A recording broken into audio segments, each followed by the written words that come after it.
국립외교원은 내년에 개원하는 것으로 알려져 있습니다. 첫 졸업생은 언제 배출을 하게 되는지요? 모든 준비가 예정대로 잘 진행이 된다면은 첫 번째 졸업생은 2014년 말경이면은 배출이 될 수 있을 것으로 그렇게 생각이 됩니다. 저희들로서는 이 국립외교원을 통해서 그 외교부가 쓸 수 있는 훌륭한 외교관뿐 아니라 우리 국제관계를 필요로 하는 모든 분야에서 잘 쓸 수 있는 훌륭한 인재를 길러내는 것을 저희들이 목표로 하고 있습니다. 현 외무고시 제도와 근본적으로 다른 점이라면 어떤 것인지요?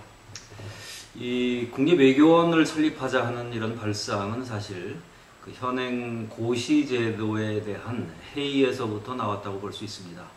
현행 고시 제도는 이렇게 뭐 골방에 책 싸들고 들어가서 그 몇 달 또는 몇 년 파묻혀서 있다가 시험 보는 날 나와서 시험 보고 그러면은 이제 고위 공무원이 되는 이런 제도인 것입니다. 그래서 너무 이론적인데 치중되는 것이 아니냐라는 그런 문제점이 늘 지적되어 왔습니다. 그래서 저희는 이 국립외교원 제도를 통해서 그 여러 가지 이론뿐 아니라 실기 또는 인성 또 외국어 실력 여러 가지 소양을 갖춘 종합적인 인격의 사람을 뽑아서 이 사람들을 또 저희들이 잘 훈련을 시켜서 국가의 인재로 쓰자고 하는 것입니다. 그래서 이 고시제도의 차이점을 말씀드린다면은 선발할 때부터 여러 가지 다양한 분야의 품격을 보는 것이 다르다고 할 수 있고, 고시제도는 뽑아서 그대로 쓴다고 보면은 이 새로운 제도는 1년 동안 교육을 더 시키고 또 그 가운데서도 경쟁을 통해서 일부를 선발해서 외교관으로 쓰겠다라는 이런 차이점이 있다고 말씀드릴 수 있습니다. 해외에서 자란 동포 2세들이 외교관이 될 기회가 외무고시 때보다는 많아지게 되는지요? 저희들은 당연히 그렇게 기대를 하고 있습니다.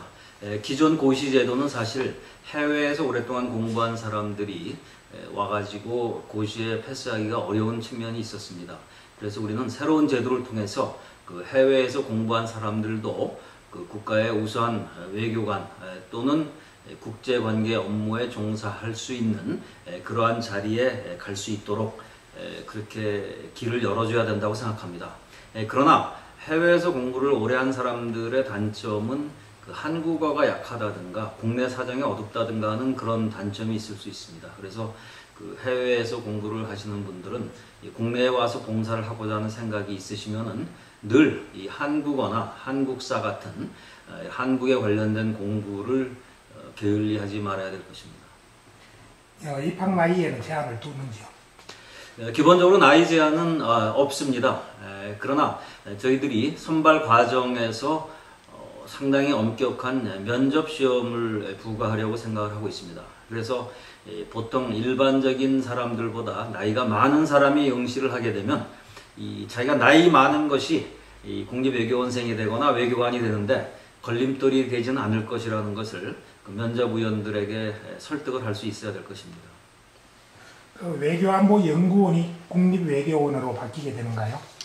네, 그렇습니다. 기본적으로는 그 외교안보연구원을 국립외교원으로 이렇게 바꾸는 것을 기본 개념으로는 하고 있습니다만은 저희들은 새로 출범하는 국립외교원을 통해서 전혀 새로운 모습을 국민들에게 보여드리기 위해서 노력하고 있습니다. 재외동포 공관장을 늘려야 한다는 주장이 있습니다. 이준규 원장께서는 개인적으로 어떤 의견이신지요? 저는 이렇게 생각합니다. 재외동포라고 해서 재외공관장이 되는데 어떤 제약이 있어서는 안 된다고 생각합니다. 그러나 그렇다고 해서 공관장 중에서 재외동포 출신을 뭐 몇 명으로 하자든가 뭐 더 늘리자든가 이렇게 숫자를 미리 정해 놓는 것도 쉬운 일은 아니라고 생각합니다.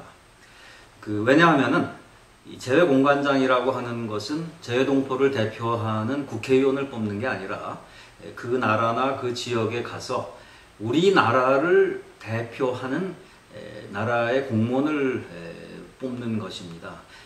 따라서 재외동포라고 하면은 물론 그 동포 문제에 관해서 좀 더 잘 알고 현지 실정을 잘 아는 그러한 장점은 있을 것입니다. 틀림없이. 그러나 이분들이 훌륭한 공관장이 되기 위해서는 그러한 장점 위에 또 외교관으로서 필요한 여러 가지 기본적인 자질도 동시에 갖추고 있어야 될 것입니다. 예, 감사합니다.